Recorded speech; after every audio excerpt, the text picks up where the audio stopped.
I want to welcome everyone to this event that we're putting on. It's a joint event between the Young Marine organization here in the Bay Area and also the young Korean American Hwarang group. And you're very, very welcome here. I want all of you to feel perfectly at home. I'd like to now recognize Deputy Consul General Chung. And Deputy Consul General Chung. Yeah. Oh, very good. Deputy Consul General Chung. Also, Consul Kim. Where's Consul Kim? Thank you for your participation and generous spirit. Thank you. I'd also like to recognize Wan Yi, a very committed member of our board of directors and a true representative of what we stand for as our memorial. So, Wan Yi, very good, thank you. I would now like to have a wreath laying presentation, and we'll now have the representative of the Young Marines. Very good. And the young representative from the from Hwarang. Yes, Kevin, would you please stand and hold the wreath? Beautiful wreath presented. And now move towards the monument. We'll place the wreath. We'll now have a minute of silence. And during this minute of silence, let's remember those who served during the war and sacrificed their lives in Korea in those years between 1950 and 1953. Silence, please.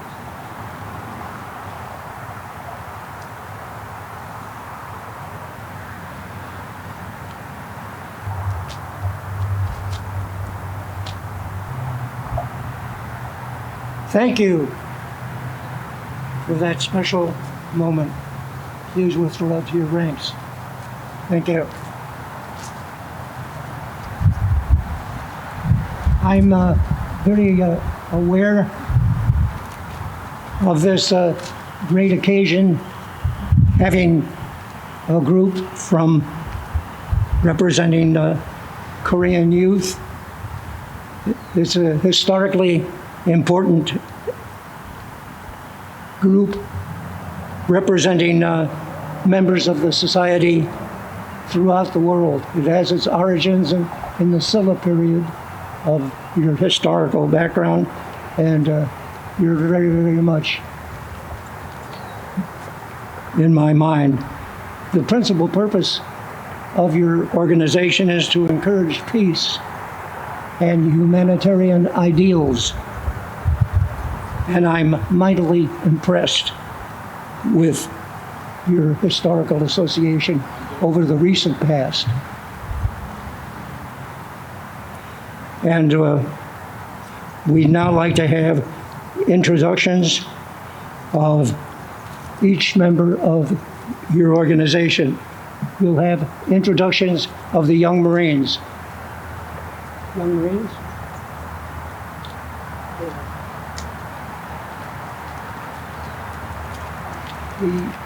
The unit commander is Elaine Lee.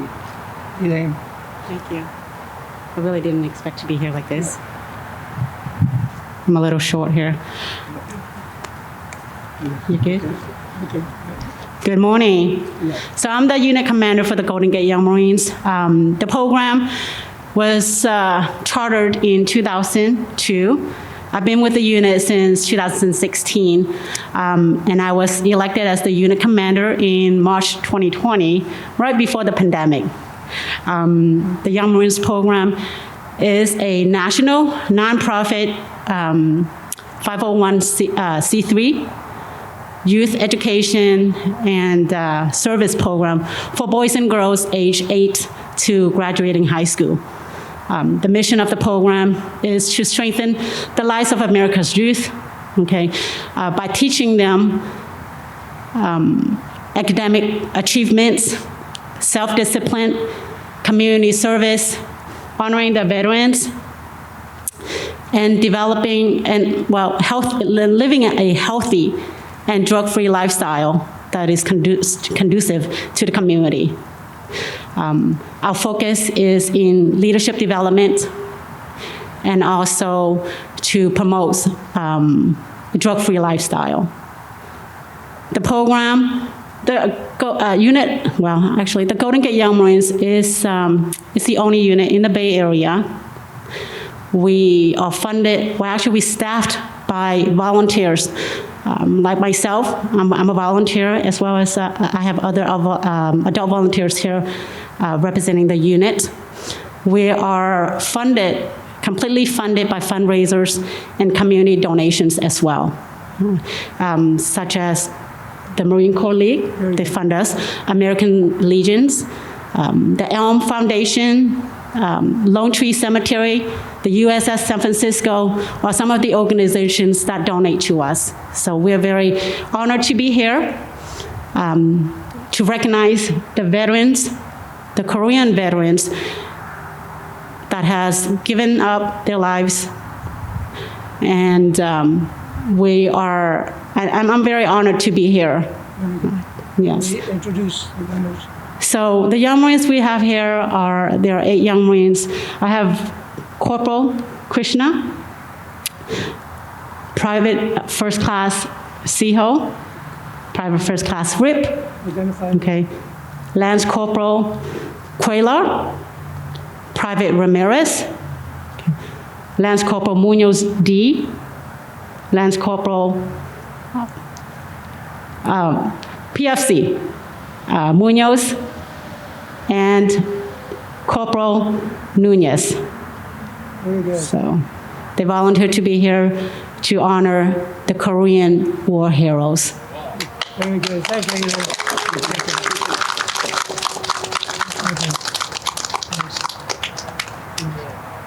And now I'd like to have Kevin. Would you please say a few words and introduce your participants? Hello, my name is Kevin Kang, and I am this year's Hwarang Silicon Valley District Chairperson. I guess I'll give like a brief introduction of myself. So last year I was the Cupertino chapter president. So what I really did was I would just really maintain my chapter activities and kind of help everyone out. I joined Hwarang I think in 2018. And back then I was just a member, so I was just partaking in activities that my chapter president had set up for me. And I was kind of satisfied with that, but I guess I wanted to try leading a group. So basically what Hwarang does is we are a youth foundation that is committed to empowering its members to serve the communities, as well as meet the humanitarian needs of people who aren't able to provide for themselves. So to do this, we have a number of volunteer activities set up, mostly by chapter presidents, but also sometimes committee presidents. Committees are like this different faction that are more specific in what they want to do. So for example, we have the art committee and the business committee.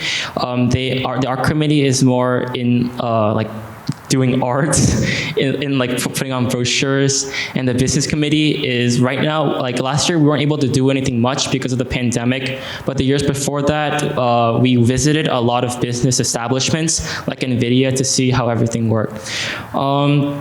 Besides the occasional chapter events and committee events, we also have our annual events, which are events we hold, or at least try to hold every year. An example of this is the Vision Festival, where we invite many participants and we raise money to fundraise an eye camp in Guatemala that provides free cataract surgeries. So today here with me, I have a number of Hwarang members and officers. So first I have Eric Yoon, who is our district secretary. Next, we have our international VP, who is Robin. And then third, we have Janet Shin, who is our business committee vice president. And then we have Noel. He's Robin's brother, but he's just a member for now. Raise your hand. We have Rachel, who is this year's district vice chairman. And then we have Abby, who is our district PR or public relations. And then we have Alvin, who is this year's Cupertino chapter PR. Thank you. Thank you. Very well done. Thank you, Kevin. And I very much admire what you're seeking. You're dedicated to encourage peace and humanitarian ideals, and I'm mightily impressed with what you're doing around the world. You are the future leaders of the world. Thank you for being here. What I'd now like to do is to tell you about the story of the Korean War Memorial, how we built it, and I'll touch upon the war itself. But I want you all to feel perfectly at home. I'd like to identify my background. My name is Don Reed, and I served in the Marine Corps for only 3 years, but one of those years was in combat in the Marine Corps. I served. I joined it when I was 18 years old, and went to war into Korea, where I served as a machine gunner and brought ammunition up when I first arrived, and took back wounded those who were injured, serving on the front line throughout the war, the majority of the time at the front. And we were always supported on our flanks by the Korean Marines and the Korean Army. And it was really a fine opportunity to participate in a very, very worthy cause. Imagine, if you will, what happened during that war. You know, the country was really devastated. It was racked with great pain and suffering by the Korean individuals. And what we have sought to do here in San Francisco is to not only build a monument about the Korean War, but also to, as a part of that, to provide an opportunity for the youth to learn about the importance of that war and how it was necessary for us to combat communist aggression. It was the first time in the history of the Communist Party where they were fought by the governments of 16 different nations. There were actually 22, but 16 of them saw action, seeking the liberation of the people in South Korea, which we were able to do. But our mission has always been not only to keep this monument in place, but also to educate the youth. And we stopped communist aggression for the very first time. And the situation today represents a memorial very much like the one we were a part of. I'd also like to say at the beginning that I'd like to recognize our president of the Korean War Memorial, Judge Quentin Kopp, who was unable to be here, but under his leadership, we've been successful in continuing this foundation. I'd also like to indicate that in addition to Man Jae Kim, who you heard earlier, we recently had a famous Marine, Lieutenant Colonel John Stevens. He passed away 2 months ago, and he died at the age of 100. And he and I and Man Jae Kim initially started this effort some 2009, and I'll have more to say about that as we go forward. Yes, please. Yes, I'd like to have Man Jae have a minute or two. Man Jae, please. Please. No, okay. Stay.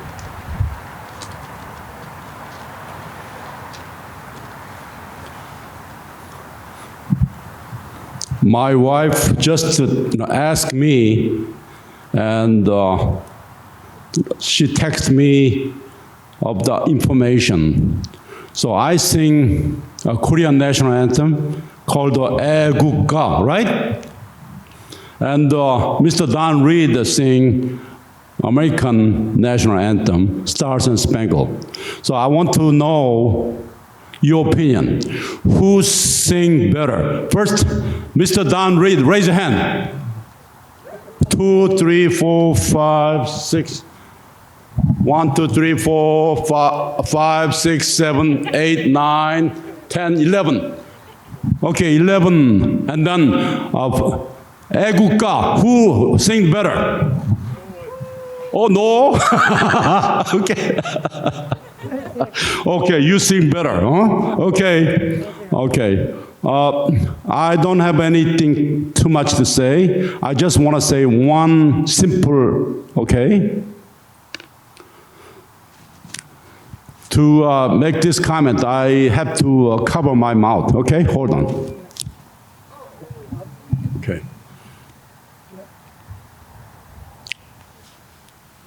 Oh.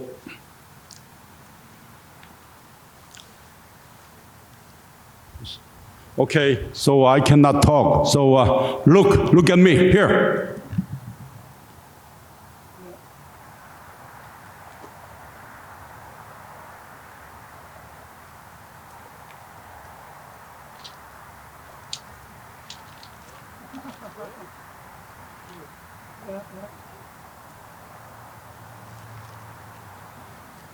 Okay, without our Korean War veteran, our country, Korea, will not achieve the wonderful dream. Okay, thank you so much. Okay.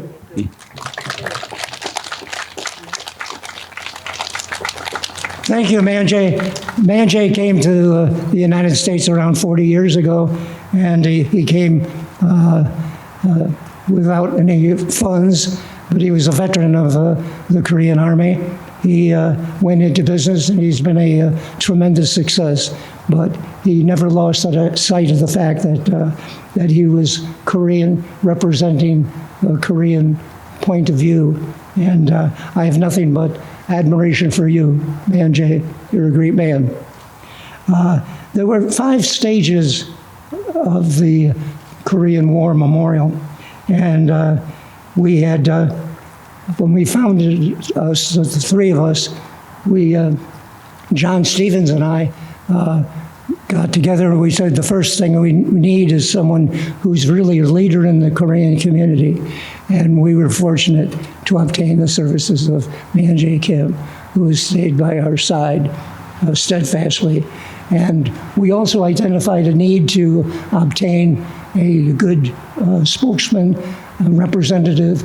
And we had as our first president, Pete McCloskey, former congressman, and he was he won the Navy Cross in the battles in Korea. He lives up in the farm country today, but he served us during the funding period and enabled us to have this site. But this site was done actually through the good services of women. Women had a very, very important role in giving us this site.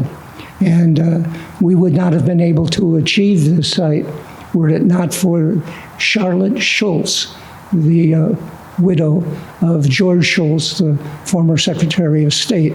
And I served with Charlotte Schultz on the protocol committee here in the Bay Area, and she rose to prominence, and she was a statewide protocol chairman for the entire state, in addition to here in San Francisco, and she obtained for us the opportunity to have this site. This site was unoccupied from all of those years, from 17, when we founded this Presidio. This part of the Presidio was never occupied. But what we did is we raised money by having the leadership of the Korean Council. The Council General was mightily important in having us seek and obtain the services that enabled us to build this monument. When you reflect upon what it meant, here we were in a situation we didn't have money to independently build it. We wanted to raise the money to do it. And we worked with the Council General at that time, and he secured for us, through his effort, his mighty efforts, 52% of this monument is represented by the Korean interests, the Korean corporations, and the Korean government. They came to our assistance, and they gave us $1 million. And the cost of this monument was near $4 million. And as you can see, it represents a beautiful, beautiful area that has special meaning, because when you look at the Golden Gate Bridge and Alcatraz and Hwarang, and here we are on the 38th parallel. And the 38th parallel was the dividing line between North Korea and South Korea. And it was a very, very meaningful place. But particularly noteworthy is the fact that many of the troops who went over to Korea sailed underneath that bridge. And all of us, including myself, when we returned from our battles in Korea, sailed underneath the Golden Gate Bridge on our return. And it was a special meaning.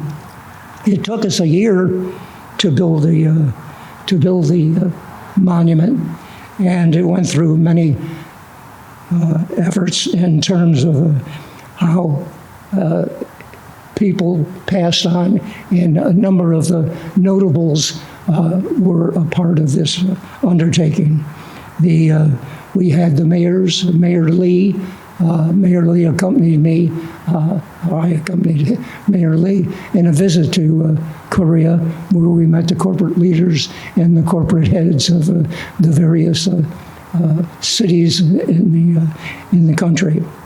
And we had prominent members, Mayor Lee and Mayor Jordan and the like.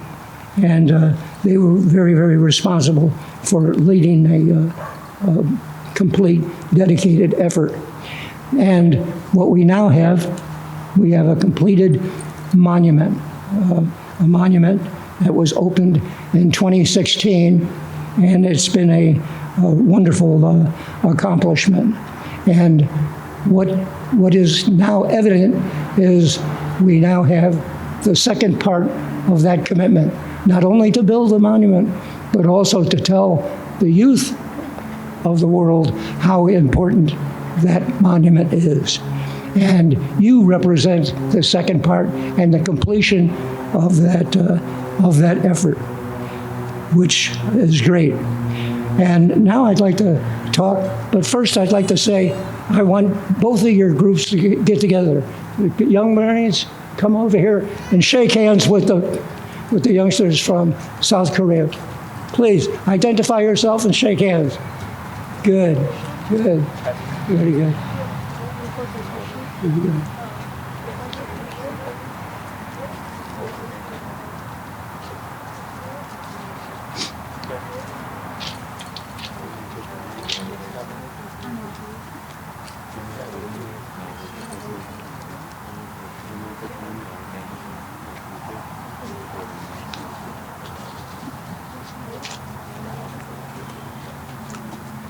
Yep, good.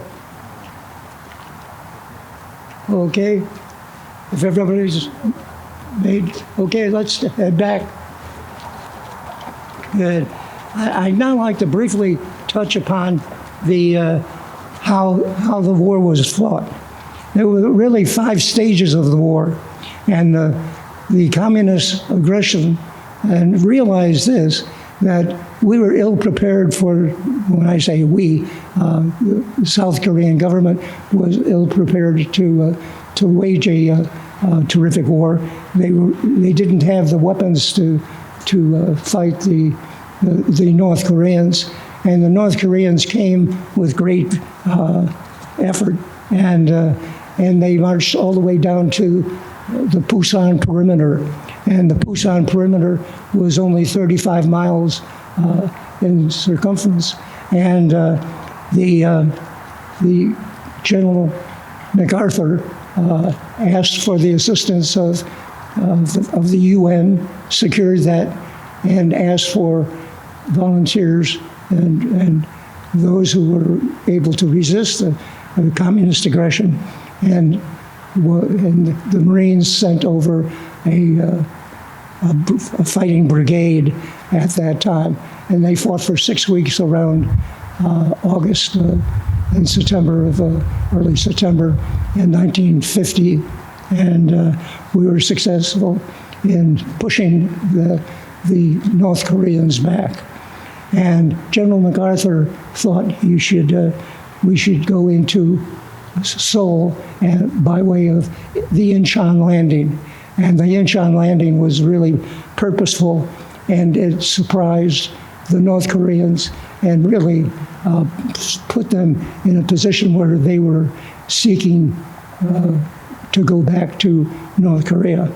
And we not only took Incheon, but also we took on Seoul as well. General MacArthur then asked to have the Marines land at up in the area of North Korea, which we did. And we fought at the Battle of Chosin. And the Battle at Chosin was a really important battle. And the Marines were surrounded with the entry of the Chinese. The Chinese had landed, and it was not known by the United States to know that the Chinese had entered the war. But all of a sudden, they were fighting on the west side of Korea and the east side, and the Chinese communists had 125,000 troops surrounding 20,000 Marines, and the Marines fought their way out of this encirclement. It was a tremendous victory for the Marines in attendance. He then went. We had peace talks afterwards, and the peace talks were successful. But I think an important part of this is to recall that there were prisoners of war that we had obtained, and they committed themselves to the fact that they had lost, and they were going to be given the opportunity to be freed and to go back to China. There were over 20,000 of them, and 25,000 of the Chinese communists. When the peace talks began, one of the important factors was, in fact, the fact that all of the prisoners who had been taken did not want to return to China. They didn't want to return to North Korea. What they sought to do is to go to Taiwan, and that prolonged the negotiations for peace. But what happened as a result of successful peace negotiations, we were successful in having of those over 70,000 committed to. Many of them sought freedom, which they achieved. So what do we have as a result of all of this? We have Korea, which has been reborn, the 7th largest trading partner of the United States of America, and the 11th largest economy in the world. It is truly an outstanding situation to realize that here the Koreans did that. God bless you all. You have a splendid heritage. And now I'd like to talk to you about something that is reminiscent of, at the entry, there are recognition of those particular contributors to our monument, and it recognizes the outstanding job that they have done. And when you think in terms of heroes, the real heroes are many of them, and their names appear here. And later we'll go down to the tile area where we have tiles and plaques, and which shows those who have demonstrated their fervor by making contributions to our memorial. Take a look at here in this centerpiece. There are stones and rocks of each of the campaigns that we were in. You'll see Busan, Seoul, the area around the Punch Bowl, the area there nearby or below the Battle of the Chosin Reservoir. And each of them was donated to us by those cities representing the battles that we fought in. It was a great representation of the spirit of the Koreans. And our monument is really a tribute to them. And the second president of our Korean War Memorial is Quentin Kopp, who has done an outstanding job over the years following Pete McCloskey. And Senator Kopp, Judge Kopp, has provided splendid leadership during this period. And so we pay respect for him. But let's, for a minute, look at the monument itself. The monument shows the peninsula of China, of Korea, and you can see the configuration of South and North Korea represents similar to the state of Florida, very much the like. And the state of Florida is probably 25%, or I think Korea is 25% larger than rather than Korea. But a real hero was, in fact, the president of the United States at that time, and he took a step where he confronted the Chinese and fought them. And it was a real danger to the security of all free nations, where the communists had to be stopped. And that's exactly what we did. This shows the Republic of Korea, and the soldiers advancing to the front, and the American servicemen consoling one another amidst those heavy casualties in August of 1950. Let's spend a minute thinking about this.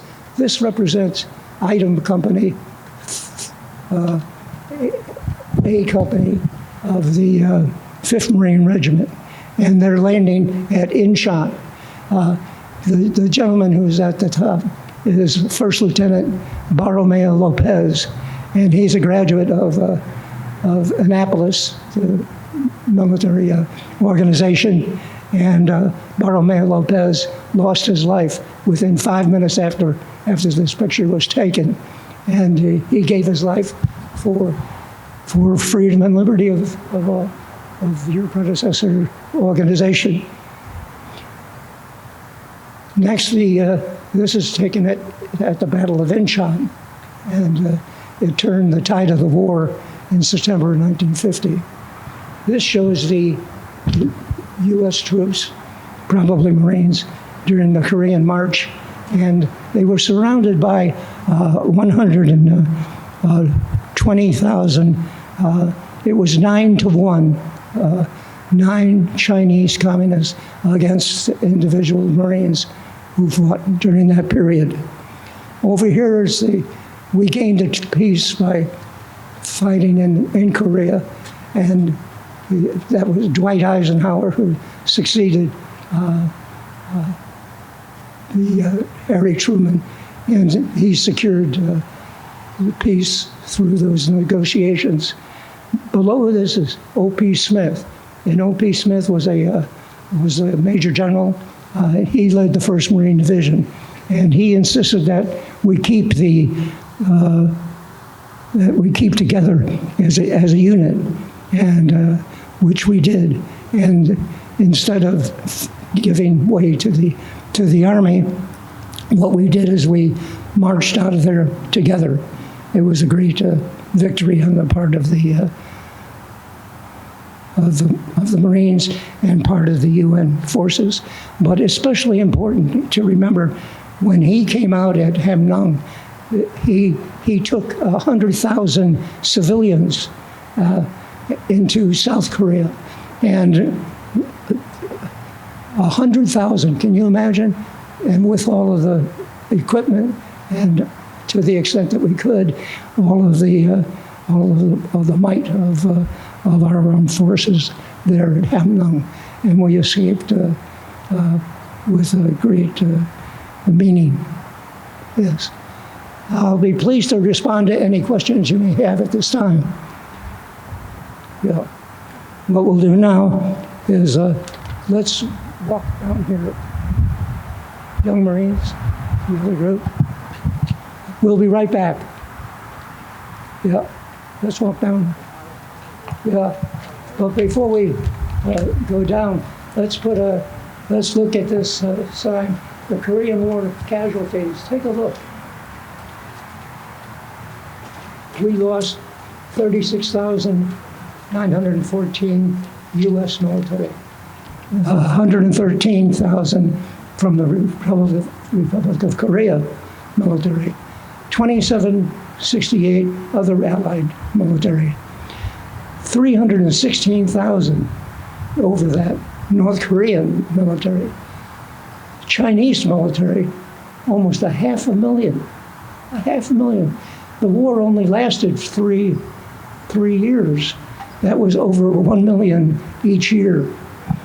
South Korean civilians, over 500,000.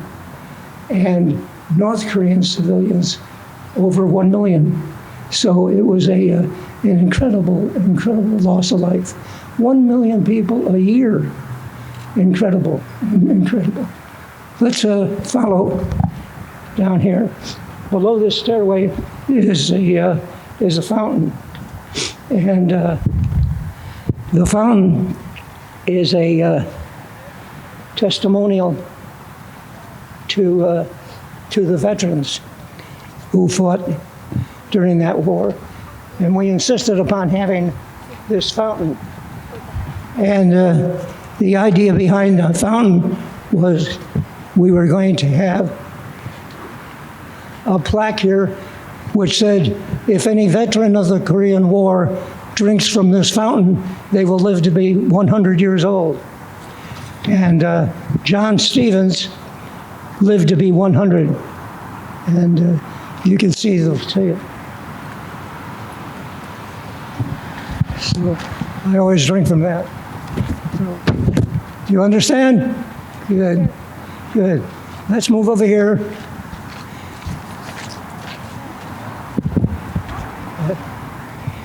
And pay particular attention to the fact that each of these tiles represents a donation in memory of or for those who fought during that war.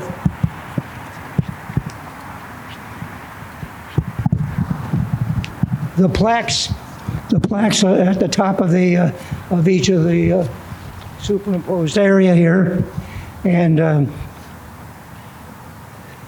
this is the gentleman I made reference to earlier, Consul General Han Dongman, and he was the Consul General 2013 to 2015, and his strong leadership and selfless dedication made a significant contribution to this memorial. a marvelous man, a true patriot. O.P. Smith, the gentleman I spoke about earlier, a plaque for him.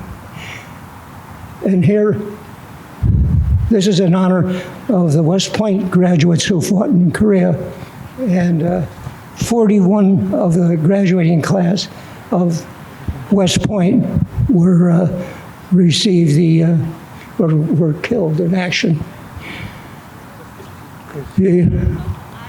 And as we are continuing to do a review,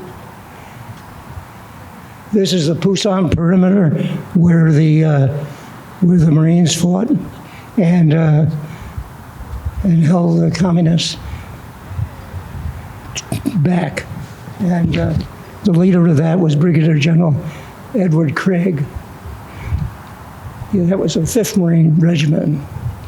This is for the Korean American International, Dong-O Kim.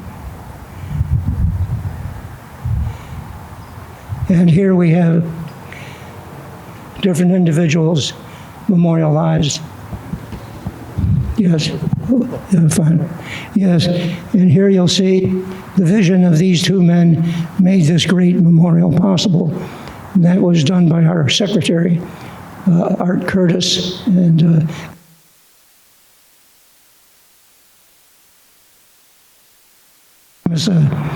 Corporal Hoovergen, served with the 5th Marines. Same, he and I fought together over there. And these are the special plaques and tiles representing those who fought and sacrificed their lives. The benches, there are 4 benches, one by Man Jae Kim, the other 2 are by outstanding Koreans as well. And over here at the plaques continue.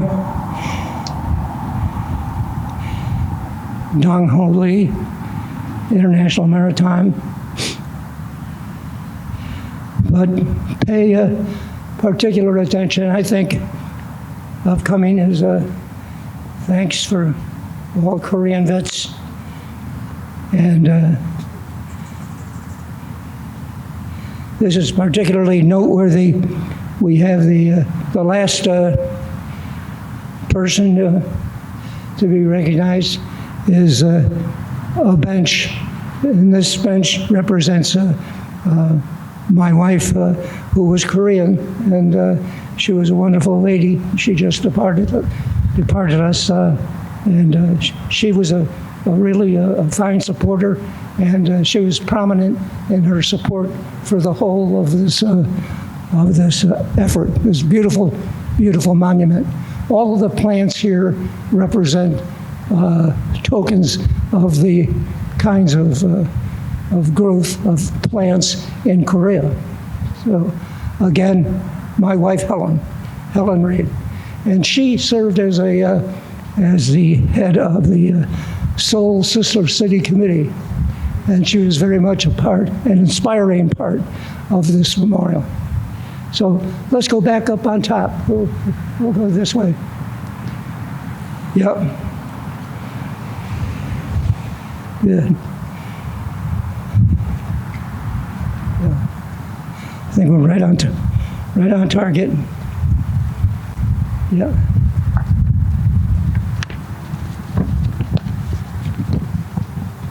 Yeah. While you're all standing here thinking about what we did there in terms of fighting and holding on to our place in history, think about the tree. We'll come across it shortly. But think in terms of the medals of honor. The medals of honor There were 135 Medals of Honor awarded during the Korean War. Of 135, 56 were awarded to Marines. Imagine, 56. During the Battle of the Chosin Reservoir, there were 17 Medals of Honor that were awarded. It was a splendid display of courage, dedication, and commitment. Yeah. And let's continue here, but pay particular attention to this tree. And the tree right behind where these gentlemen are now, this tree was planted by the chief of the Ohlone Indians, and the tree was planted 25 years ago, and the chief of the Ohlone Indian planted the tree, and in the tree has grown, but it predated the identification of the Korean War Memorial, and it's a coincidence, a mighty coincidence, that here it grew to be of that stature. Also, as we come into the entryway, you can see the important figures that have been involved in the negotiations for our participation in that war. It was a great effort by all of those who participated. I'd like to tell you about the one story, General Dean. General Dean was the commanding general of the Army, and he was sent by General MacArthur in the Busan perimeter, and he didn't have a lot of weapons, but he did, and they were facing tanks manned by the North Koreans, and he was last seen nearby Daegu in the south of Korea, and he was missing in action, and he was reported as being captured and slain, when in fact he was awarded the Medal of Honor by the President, Harry Truman, who awarded his widow. Unbeknownst to Harry Truman and all of us, he had not been killed. He was taken prisoner, and he remained a prisoner until the end of the war when he was repatriated, but he was a major general. An interesting part about this is that he stayed in the Army, and he was next assigned to be the commanding general here at the Presidio. And not only did he become the commanding officer of the Presidio, where he served several years, but when he passed away, he was buried up here at the Presidio. And he was an outstanding citizen, a great soldier, and he's to be remembered. There are over 2,800 Korean veterans residing in that cemetery. So it's been great being with you, and I encourage you to raise any questions you may have. Thank you for your attention. Thank you. Thank you. Yeah. I encourage you to ask any questions you may have. And we'll now have some concluding remarks from Wanja. Thanks, everyone. Let's get into the center. So let's have a very simple, brief farewell before we have lunch. Come on down, everyone. Get together. Mingle. It's okay. Just maintain 6 feet. 6 feet, if you can. So you can make a circle round. 7 feet is okay. Okay, so yeah, come on down in the center. It's okay. You don't have to stay back. Come. Do you need any kind of bottle of water? Drink? It's okay. Hey, why did you stay away too long? Come on down here. So this is about 6 feet, right? 6 feet. Come on down. A little more. Okay.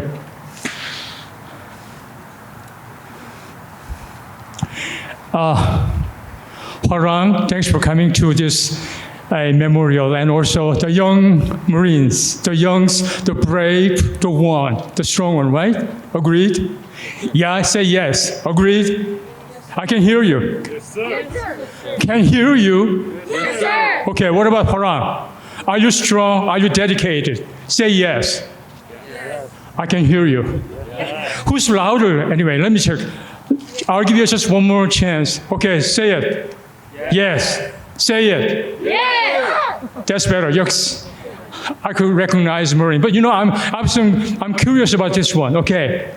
Christina, come on down. Can you? I'll give you a chance to speak out here. So what made you join the young Marines? Why? So when I first looked at how the Young Marines were run and how the program was, I saw that they have the 3 core values of teamwork, leadership, and discipline. And I loved how they incorporated it in every single event that they had. So for example, in teamwork, in our monthly drills, we always incorporate teamwork workshops and different activities to build leadership and teamwork. And also, whenever we're at any event, we want to make sure we have that discipline to show that we're not any ordinary people. We are with discipline, teamwork, and leadership. So that's why I joined the Young Marines program. Wow. See that? This is not pre-screened schedule, okay? I just asked her casually, and she gave me excellent, wonderful responses. Now I'm going to move to Hwarang. How are you going to perform, okay? Who's the reader? Come on down, Peter, if I remember your name. Huh? Kevin. Oh, Kevin. Okay, Kevin. So you say about the Hwarang, right? Yeah. And then I see your name behind your. Can you turn around? And you are saying, what do you say there? SOS, which is Save Our Society. So can you speak a little louder? So it's SOS, which means Save Our Society. Should I explain that? So what is it doing what? Save your society. What? What do you do? So the reason we say have the acronym SOS, and that typically means like save our souls, but in our case, we call it Save Our Society because our organization is committed to having its members serve their own communities.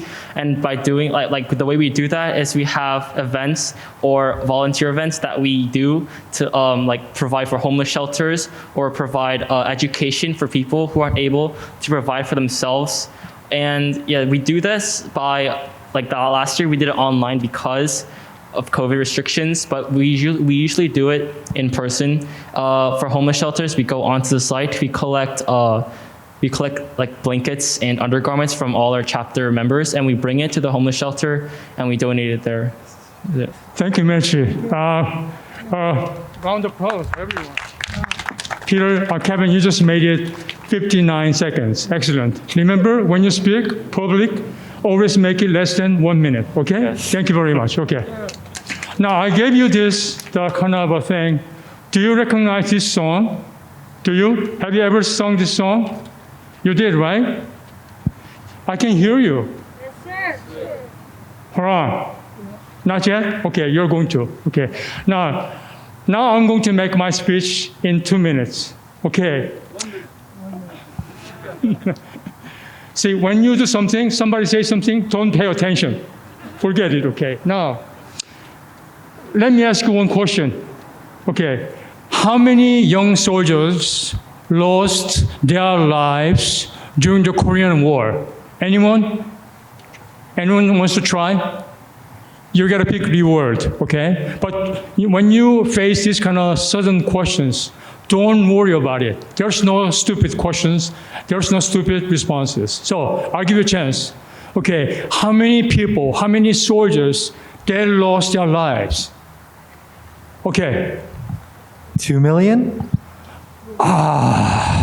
You got it. I see your big picture. That 2 million includes all those communist regime soldiers, US soldiers, Korean soldiers, and United Nations soldiers. So you got it right, in a sense, but that's not what I wanted here. But at least you got it. So you'll get a nice lunch, I guarantee you. Okay.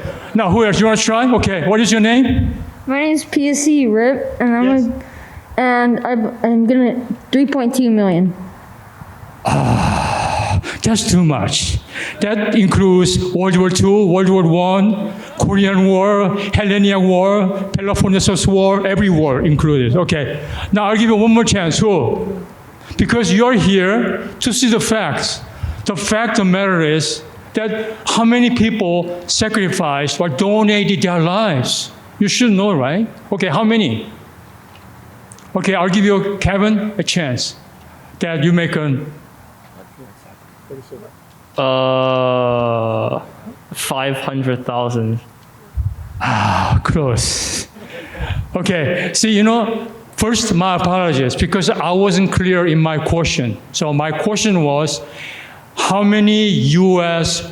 young soldiers, Marines, armed forces, Navy, merchant Marines lost their lives? That was the question, okay?